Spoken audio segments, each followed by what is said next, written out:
You might have watched this summer we had an abortion debate, but a very unusual one. Normally when I do abortion debates with college professors or other individuals, there's a format moderated and both speakers stay to discuss the topic at hand the whole evening. We have had some very interesting things happen. One time a professor walked around the room yelling at me at Purdue. Very interesting things have happened, but this summer was unique. And that is that the opponent left the stage after a very brief opening statement. I gave my statement, we had a brief cross-examination, but then after a short statement, she left. And so I was honestly just flustered, and I don't know if you saw this, it was very unique. A lot of people afterward asked, what would you have said had you had the opportunity for real rebuttal with Erin Fogg, the opponent? So we thought, let's make a video, let's rewatch her statement together, and let's go through this as if I had had the chance to actually provide rebuttal for her. So today, join me as we watch this video, and then we'll take time to respond to her various comments in her opening statement before she exited off the stage. And now, it's your turn, Erin, for your 20 minutes, or 20 minutes, yes. I'm really excited to be here today and get to speak to so many young people. I've spent the last, since May 29th of this year, meeting so many brilliant and strong young people all throughout Fort Wayne. I met them on May 29th when we all came out to say that Black lives matter. And we were all out there, about 800 to 1,000 of us, defending life, defending that Black lives matter. And the police came out and gassed us out of nowhere for hours. And they did it the next day and added rubber bullets. And then they did it the next day. Many of you maybe have seen the live that we shot while we were being arrested, my boyfriend and I. With no warrant, with no probable cause, just mild rumors. They brought out air support, canines, multiple officers with live rounds. I was arrested and taken to jail, where not only did I meet this girl, about 22, 6 months pregnant, in there for just its suspension of a license. She missed a court date. So she should be incarcerated and taken away from her own little child who was already born. In there with another young woman. It was her second OUI. And yeah, OUIs kill. But the county was talking about sending her up the river for 3 years so she wouldn't see her own child again until he was 10. I've met all of these young people, and we keep getting arrested. These kids keep ending up in jail because they want to defend life. So I'm super excited to meet even more young people who understand how valuable life is. Pause just for a second there. She said she's excited to meet the young people who recognize how valuable life is. When I was listening at the moment when I heard her say this, I was fascinated. I knew Erin Fogg's history, how she had become this anti-racist leader in Fort Wayne, Indiana. And when she said how excited she was to speak to the young people there, I was excited because that told me this will be an interesting, exciting debate where we have her appealing to the audience. But let's continue watching to see what she says to the audience. And one thing we can all do today, if we agree that humans are equal, we agree that the preborn are human, is we can decide that the preborn do not have more rights than a born baby. Okay, we have to pause there because this is where Erin's going to start getting into her opinions that she's presenting at the debate. She said we can agree that all life is equal. We can agree the preborn is a human being, and yet the preborn should have no more rights than anyone else. Now this is huge because, again, as I was listening, I always try to outline my opponent's speech as they're going through what their arguments are, and I thought she's agreeing with so much with me. If you watch my opening statement, which is still on YouTube, you'll saw that I argued basically it is wrong to intentionally kill innocent humans, and that's what elective abortion does. It intentionally kills innocent humans, and therefore it's wrong. Now, I said that I had to prove or demonstrate that the embryo is a human being, though, which I did, and Erin here, as she spoke, agreed with me. She said the preborn is a human being. I also said that all humans are equal, and thus if it's wrong to kill a born child, it's also wrong to kill a preborn child. And Erin here again agreed with me. She said, I agree with Seth's basic contentions. They're human, we're all equal. And yet her argument comes down to this.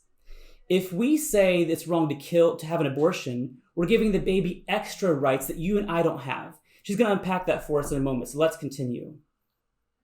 Than a child, than a teenager, than an adult woman. I do not have the right to put my body inside any of you. I don't. You are loud, and those officers right there will do it for you, to use lethal force to stop that from happening. Okay, here's her statement. She said, no one has a right to put themselves inside someone else's body. And if you do that, that law enforcement has a right to use lethal force to stop you. And this was really the core of her argument. She is saying, if you watched the debate, I was actually quite struck when she said, can I put my fist in your mouth? So I'd like to ask for the remainder of this time if I could put my fist inside your mouth. For just like, 2 minutes, right? I don't understand what that would prove. Honestly, I was a little bit struck by this. I didn't know what kind of a statement she was making, but here she's unpacking it for us. She's saying that if she puts her fist in my mouth, that's her putting her body in me, and I have a right to remove it using lethal force if necessary. Now, what do we think about this? She's making a massive mistake. Let's say she does put her fist in my mouth. Do I have the right to use lethal force to remove it? Well, first of all, how did her fist get into my mouth? She decided to put it there. How does a baby get inside the mother? The baby doesn't choose to enter the mother's body. The parents place her there, create her. Now, I don't want to get into Bio 101 too deeply, but we know how babies are made. When they're created, the parents put them inside the mother's uterus through consensual sex. They put the baby there. It's not at all the same as you walking up to some stranger and putting your fist in their mouth. That's not the same thing at all. To kind of illustrate what's going on here, what if I invited Erin to put her fist in my mouth, which I did not do, but what if I had invited her to do that? Would I then have the right to say, change my mind, I'm going to kill you because your fist is in my mouth? Clearly not. If you put someone's fist in your mouth, you should not change your mind and kill them because their fist is there. The baby you've placed inside the mother's body, you don't have a right to kill her because you put her there. So her comparison just does not work. She's unfairly comparing you forcing your body in someone else to a baby being placed inside the mother by the mother and the father. But let's keep going. So when we say elective abortion is a moral wrong, the counterpoint to that is forced pregnancy and childbirth are a moral right. That any person should have to go through the experience of their body bonding to a human being, to a baby, that hurts every day it's in there, that it strips the marrow from your bones. Your teeth can fall out because the baby will take the nutrients whether you have them or not. If you're in jail and you're pregnant, you will give birth in shackles. Your baby will be taken from you. You will be in that cell for as long as the state says you need to be there. And if you are Black, Indigenous, or brown, you'll be there a long time. But at least your baby was born, right? To be raised by not you, not their dad. How many of you can sit here and say that it is morally acceptable for any person to be forced to push an entire human being out of their uterus, through their vagina, that can kill you? And for Black... Okay, let's pause again for a second. So, Erin is saying here, essentially saying pro-lifers are forcing pregnancy. She says, if you oppose elective abortion, the opposite idea is that you must force pregnancy. This is just confusion. Again, remember how a baby gets inside a mother. Pro-lifers are sneaking around smuggling babies into people's bodies when they're going to sleep at night. We are merely saying if you are pregnant, you should not kill the other person. This is not forced pregnancy at all. Who is responsible for pregnancy? The people who engage in sex. They've made the choice to engage in sex. They choose their actions and then must handle the consequences in a healthy way. We're merely saying killing the other person is not a healthy way to deal with the consequences. And now we see, though, as we're getting into this, that Erin's idea of human equality, which she said before at the beginning, she agrees with us, right? It's really quite dubious. I mean, she has just said here that pregnancy can be dangerous for the mother. There are risks to the mother, and that bothers her. Now, why does that bother her?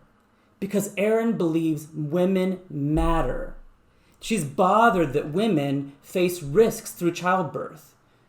But the possibility of risks must be considered against the certain death death of the preborn babies. So Erin is concerned for the possibility of harm to born women. She's totally disregarding the concern for certain death for preborn babies. So we clearly see here she is not treating those who are different from her, those who are too young to be born. She's not giving them equal dignity that she gives people like her who happen to be born. And so we see here that her view of human equality is really quite dubious, really quite hollow. If all humans are equal, that means we have concern not just for mothers, but also the babies. I mean, again, she's right. There are risks to childbirth, but there are risks not only to the mother, but also the baby. So what do we do when there are risks to two humans? We seek good medical care to keep both of them alive, and that's what good OBGYNs do. I remember the first time that my wife was pregnant, our doctor said, my goal is to have a healthy delivery for mother and baby. When there are risks, you don't kill someone because of the risks. You find good medical care to keep both people alive, give them both what they need. Now let's keep going to see where Erin's going to go in her discussion. Black women in this country, the maternal mortality rates are shockingly high. I do have disabilities. I have a severe connective tissue disability that would mean a pregnancy, especially at 40, could be very, very dangerous, if not lethal.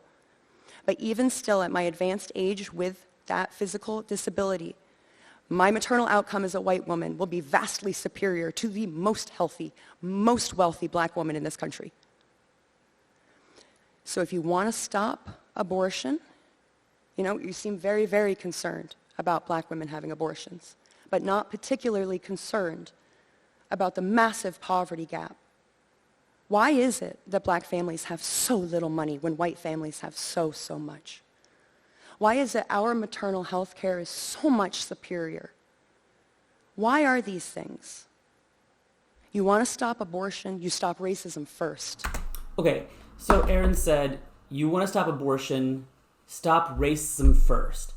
So now here we're really getting into kind of, I think, what her goal was that evening. I hope we all agree that racism is unjust, it is wrong. But this is where it gets really interesting because Erin says, you want to stop abortion, stop racism first. I think she's actually onto something here. There's a deeply racist element to abortion. If you've ever looked at the stats, it's really quite shocking. According to the CDC, Centers for Disease Control, 38% of all abortions in America are done on black babies. Even though black people in America only make up about 13% of our population, it's wildly disproportionate.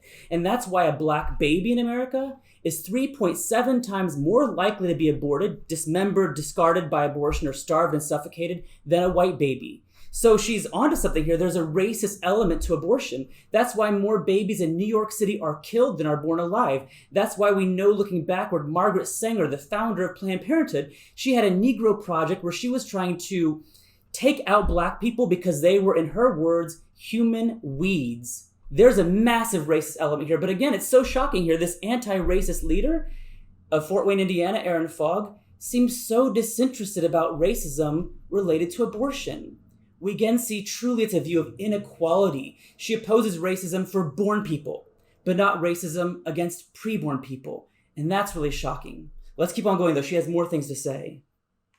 There is no inherent evil in any of you. I don't believe that for a second. I don't think Jesus would say right now that there's just inherent evil in every one of you. That means we cannot Okay, we just got to pause again really briefly. She says that there is not inherent evil in us. Now, this is a clear response. If you watch the debate, you saw in the opening, I showed a video showing the victims of abortion. And before that, I reminded people, when we see injustice like this, we must remember the reason for the injustice, the reason for all this pain is because we have evil in our hearts, and there's only one hope of forgiveness for anyone, whether you're a racist, whether you have committed abortions, whatever. We have the same hope for forgiveness only through believing in Jesus Christ. Now, Erin took offense at this. She said there's not inherent evil in any of you, and Jesus would not believe that. The paradox is fascinating. So I say, and I believe it's the Orthodox Christian view, that because of the fall, we are evil. I believe we have evil hearts, but we should be allowed to live. She says you have good hearts, but we're allowed to kill you. I mean, does that make sense to you? It may sound good to say she believes there's good in you, but she says it's okay to kill you if you are younger than 9 months gestation. That's a shocking inconsistency, but let's keep on going. If we don't overcome racism, if we don't overcome poverty, and we don't overcome the need to use lethal force against each other, against every other country, you can't escape the need for abortion. When every family can say, yes, I can support the children I have, I can pay the hospital bill, I can keep my job, or I take the time off of my job to stay home with that little baby. When we can do that, when every mother knows that her health care will be superior, that she will not die of very common complications simply because of her skin color, and when we realize that no age gives any person the right to be inside the body of another against their will, then maybe we can talk about why abortion is so wrong. Okay, pause there. So there's a lot there. So first, Erin is saying that until we solve the need for abortion, let's not talk about ending abortion. I mean, apply this to any other injustice. What about abolishing slavery? Some people did say, until we stop the need for this, we shouldn't end it. What do you think about that? I think that's a crazy thing to say. If it is wrong to enslave people, you don't find another way of getting free labor before you stop the evil of slavery. You stop slavery. It is unjust. I don't think Erin would say this about child abuse. You don't say, let's stop parents' anger before we stop child abuse. You stop the injustice. That's really important. But also she's saying here, not only do we need to stop the need first, but she's saying that, again, returning to her core argument, and there's no one, no matter how old you are, has the right to be inside someone else's body. Think about this for a moment. This is where I think Erin is confused and why I really wish she had stayed. If at the end she just walked off the stage, and I wish she had not walked off because I would have loved to have asked her some questions. I don't think Erin really believes what she's saying here. Erin's a mom. And I'm a dad. We both have children. I think Erin would agree with me that as parents, we have responsibilities to our children. That's not our children's fault that they happen to exist. They exist because we created them, and now we have obligations toward them. Now, that doesn't mean a parent must give their child, an iPhone or all these great fancy gadgets and trinkets. But there are some basic things parents are obligated by law, not just morality. Morality recognized in law, parents are obligated to give their kids basic nourishment and protection. You must feed your child. You must use your body to secure an income through employment for your children. These are basic requirements we recognize by mere morality also in our law. And I think Erin probably agrees with me. So if you have a 6-month-old at home, you have to use your body, whether using your breast to feed your baby or your hands to bottle feed your child. You must feed your child because that's basic care children deserve. Children have rights against their parents for these basic things at that age. When you're 6 weeks old in the womb, there's only one way to give these basic protections to your children, these basic obligations. And that's in utero. The baby in the womb is not asking for anything exceptional from the mother. Mere protection, nourishment. Now, it is a great thing the mother is giving, but the baby's request is not exceptional. The baby's request to use the mother's body is reflective of her age, of her need. In the same way, a 6-month asks more of you than a 6-year-old, who asks more of you than a 16-year-old, probably, I guess, right? So how old you are, how needy you are as a child, your parents must meet those needs by morality, by law, and I think Erin would agree with me. But again, she's denying this care for children who are under 9 months gestation. That is ageism, that is prejudice, and that is wrong. We're almost for the end. Let's keep going a little further. Unless you are spending weekends learning how to fight racism, I don't know why you're talking about abortion.